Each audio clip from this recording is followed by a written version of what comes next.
Okay, people, it's me, Libluini, and I'm back with my Let's Play of multiplayer Dominions for fantasy strategy for the weird and unruly. As you know, the game goes into endgame phase, and we're basically invading Bogarus, fantasy fake Russia, with my flying birdman of late age Golem.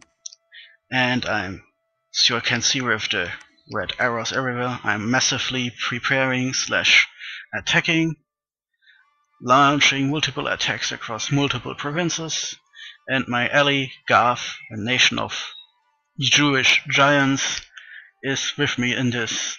So the war is on, and it's the late winter of year 7. And that was an interesting battle. I lost a lot, but I also killed some Astra Pelagists. That's a mix of air and astral magic for Bogarus. I suppose it's kind of impressive how I broke them, but there must have been a strong air communion just by myself, by throwing myself into it. Yeah, well, there are tons of battles this turn, and this means... Oh, our sieging force has been beaten by vampires. Ah, yes. Vampires, the bane of every Dominion's endgame. Multiple sieges this turn. More armies are coming up to throw at the front. Right now, it's quite successful, since I'm basically just brute forcing everything.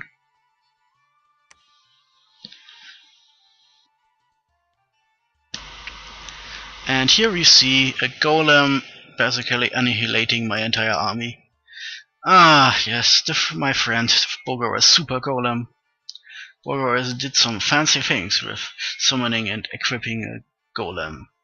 Golems are mindless things capable of strong astral magic, and there is one nasty astral spell you can utilize with them to horrible effect on your enemies. But you will see. Oh, you will see. Anyway, and there are still dark vines. Yeah, nasty little pockets of hit points. Basically, walking meatbags. Easy to beat if you have something to attack them from afar or magic, but in the early game this would have been really nasty. Anyway, I sent reinforcements down south, up into the northwest again.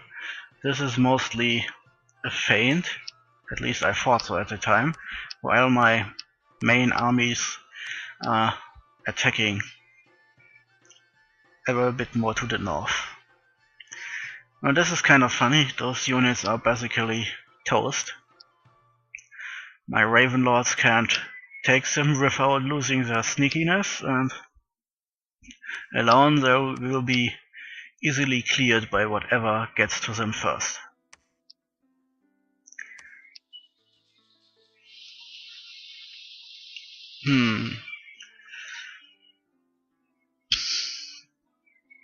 One, two, I see. Some forts have already been pried open, so we just have to continue attack with our hordes of winged creatures, like in this case here, Stormcastle. The Dagger of Evil Intentions stands ready with level 6 in death. And Disease kills some of us. Yeah, with the amount of magics flying around. Like this Disease Demon, for example. Stuff like this is to expect here. It's all my losses are still somewhat in my planned margins, and I've started to summon bishop fishes underwater to spread my dominion a bit faster. After all, it will help me in the future if I can clear out enemy dominion in the water. And well, luckily most of my scripting is still done. I'll need 1 or 2 more major defeats on the battlefield before I have to go through the ordeal of mass scripting mages and shit again. Ordeals. So I hope that Golem goes away for a while and pesters my ally up in the north, who is ironically loaded up with demons, vampires and other creepy shit, so he is a lot more dangerous. And now let's take a look at this battle here. Those are heavy Russian cavalry here. They're even resistant against the cold, but having just a giant mountain of them like this is an incredibly waste. We'll never see something like this outside of a gimmick game like this one. And they're the Astra Pelagists. 2 air, which is good, but not good enough. And Astral, which means, like you can see here, they can form communions. And if you band several of them together, or cast Storm and then the spell powering up your mages with storm power, then you can send the incredibly powerful spell Thunderstrike into your enemies, and then the battle is, in most cases, already over. Because there are not many armies who can withstand giant Thunderstrikes from the heavens more than a couple times. In this case, however, I have no idea what this communion will be doing, so my mages on the other hand are just summoning tons and tons of undead. And the few who can't summon undead just cast whatever the hell they have. Then my surviving mammoths go forward and fight the enemy. Ah, fuck warriors. Yeah, that's more sensible. This makes them a lot harder to kill. Mist form. So from this point on, every attack will only do 1 point of damage, and only magic attacks or really strong hits can make them fall back into normal mode. So my basic infantry is at this point basically dead. But as you can see, some of my magic spells can undo mist form pretty damn easily, as long as they hit. Bane fire darts have, if you remember, is a decay effect, and I think this magic effect is what cancels mist form in those cases. Anyway, with the hordes and hordes of skeletons my mages summon every turn, the battle is still not done. Yeah, this can take a while. I have to think of if in the future I'll just cut some of this out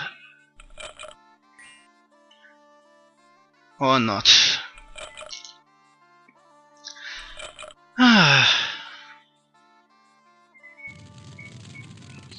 Yeah, more and more of the enemy units are getting ripped out of the mist forms, and my mammoths are already fleeing. I wish they were already dead by now. As I said multiple times, tramplers like mammoths and elephants are good in the early game to clear up some independent armies, but as soon as major magic comes around, they're a liability. Vulnerable against magic, and if they take too much damage, they turn around and trample through your own army. But luckily, Bogarus killed the last of them, at least in this army, so this will actually help me.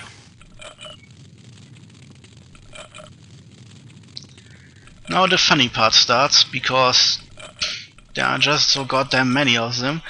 They are slowly getting pinned down by my blocks of infantry, while my couple support mages keep hitting them from behind. And at the other time, the enemy thunderstrikes are hitting mostly skeletons at this point.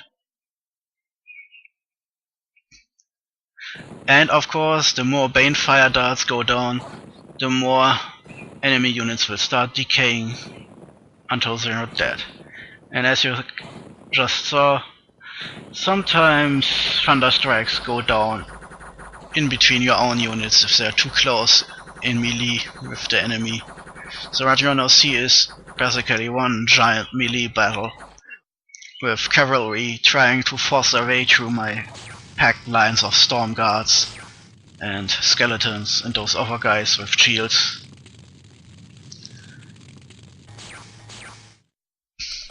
And as you can see if you look closely, some of the enemy cavalry seems to already lost their morale. They're pointing wrong way, so seems like they want to run away, but can't.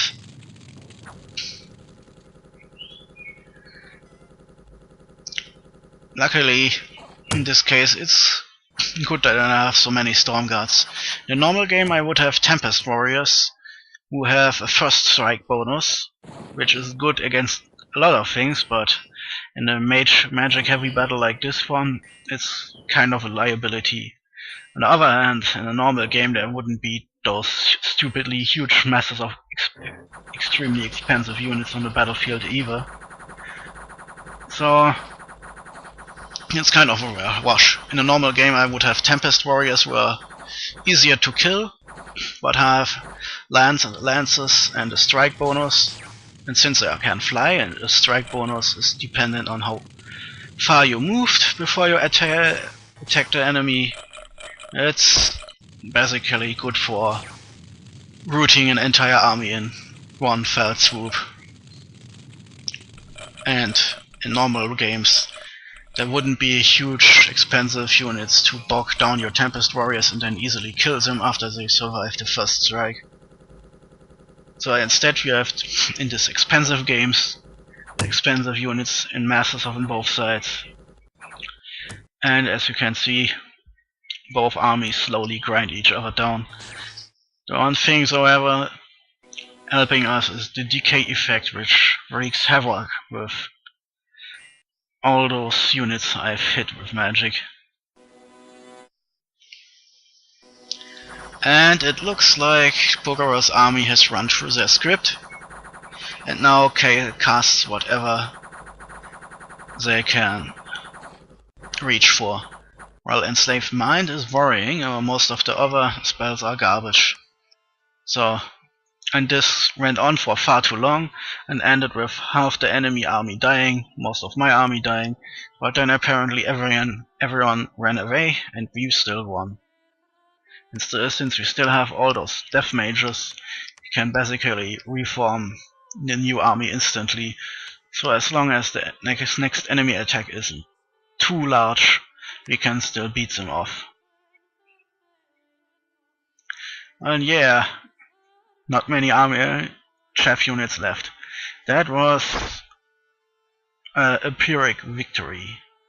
But we still have a lot of chef left, and they only have to stand around catching whatever the enemy throws at them with their faces, while my mages summon hordes of skeletons behind their backs, so it's still enough for 1 or 2 battles, I think.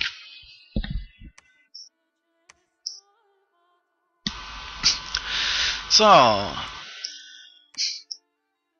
time to change some things around here. Thunder strikes. I'm planning to use the couple of level 2 mages I have to test something.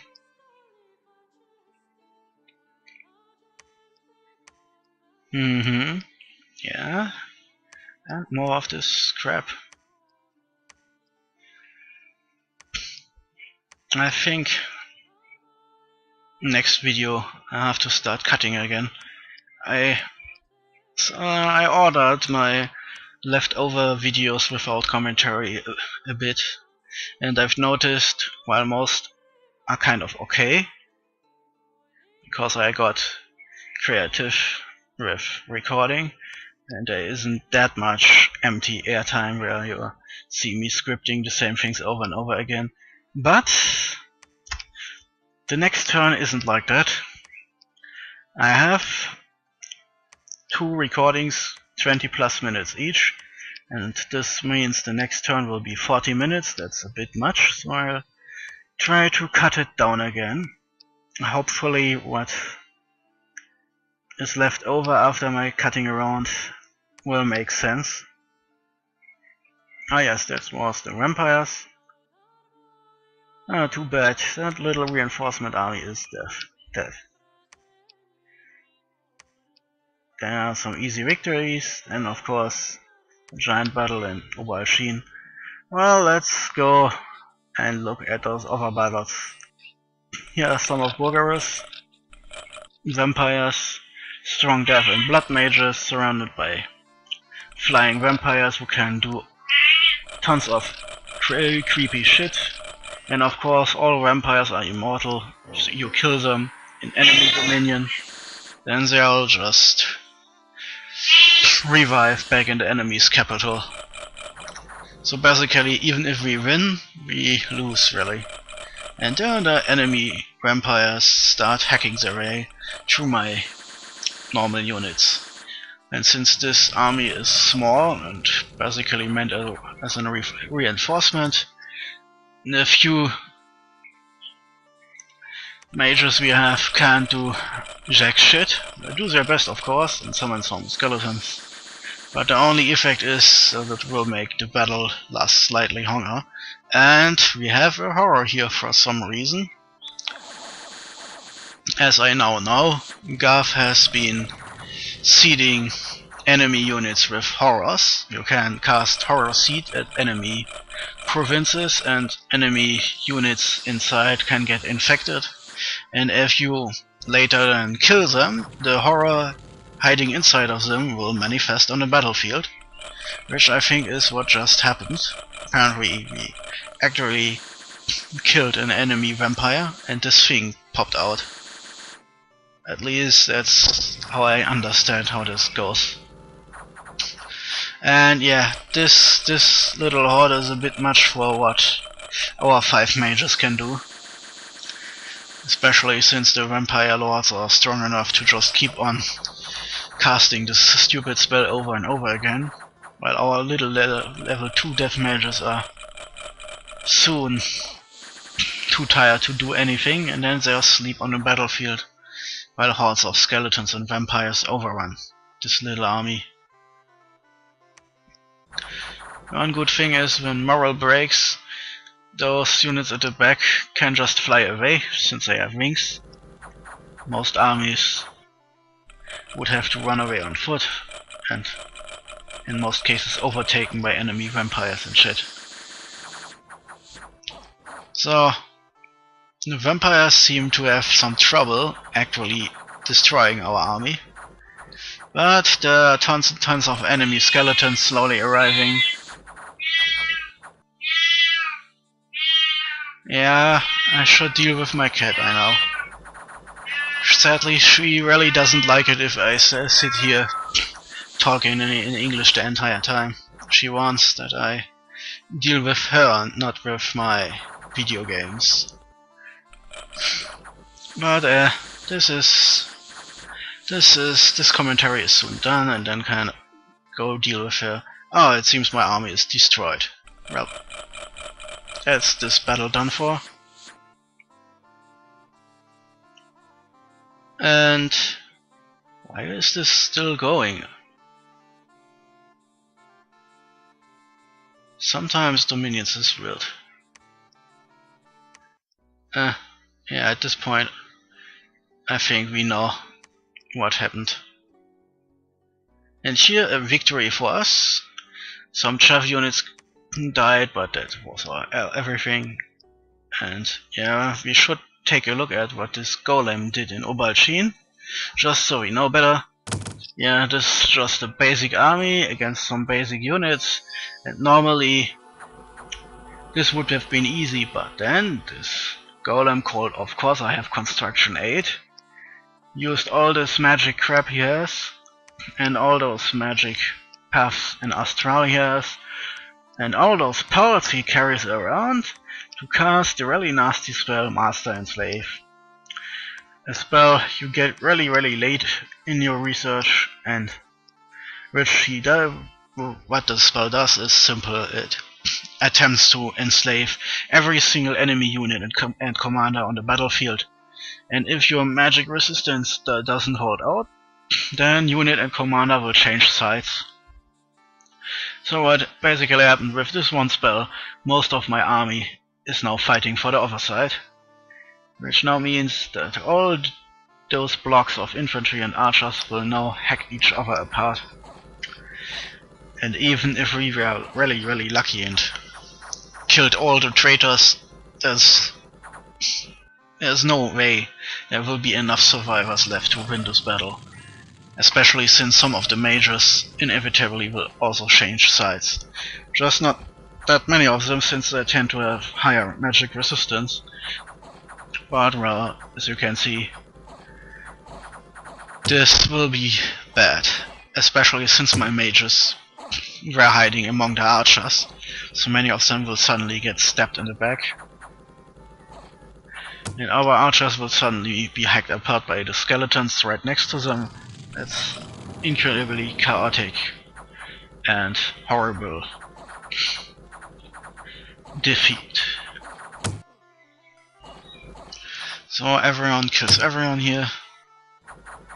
And the enemy cavalry comes out to play, but a bit too late.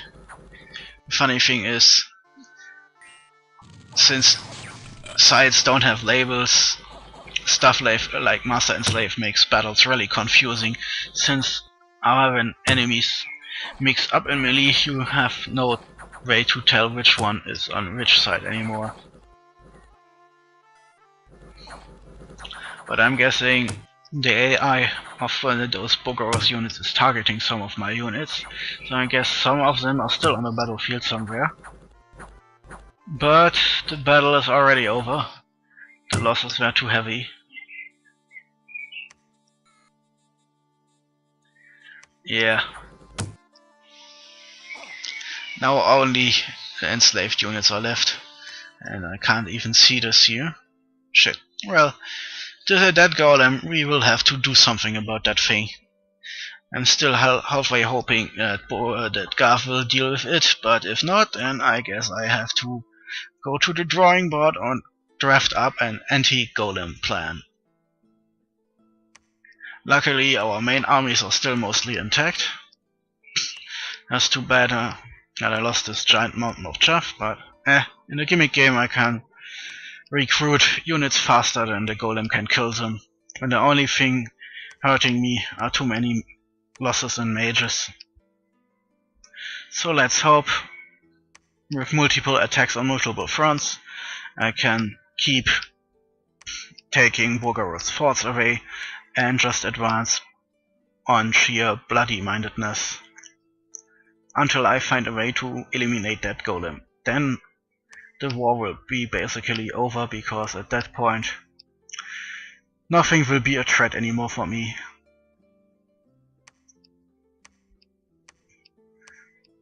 And this is some emergency method I am dealing with now. I am setting all my archers and other long-range units to fire on large enemy monsters. My idea here basically was to hope that if we are the ones attacked, and as a defender we get a free turn, then all my archers will obviously fire, or hop forward and fire. And my idea is that if we can trigger the protective spell on the golem, this point I thought it was the spell return. It turns out the golem was actually carrying an armor with the same spell effect, and what this does is the golem will teleport back to the enemy's capital if he gets hurt. So obviously if we can trigger this before he can cast Master and Slave, we can kick that little bugger out and continue on with the battle normally. Of course, there is a lot of trouble to get this right. First off, your archers must be in range. Second, you must be the defenders. And thirdly, if you're not the defenders, you have to hope the golem has to cast some sort of spell in the first turn to make himself more powerful. But it looks like he cast that spell pretty damn fast, so we have most likely one chance to make a hit, and if we don't get him, then he will destroy whatever army has tried to stop him. Obviously is not really a good plan, it's more like an emergency measure, so I can continue marching forward.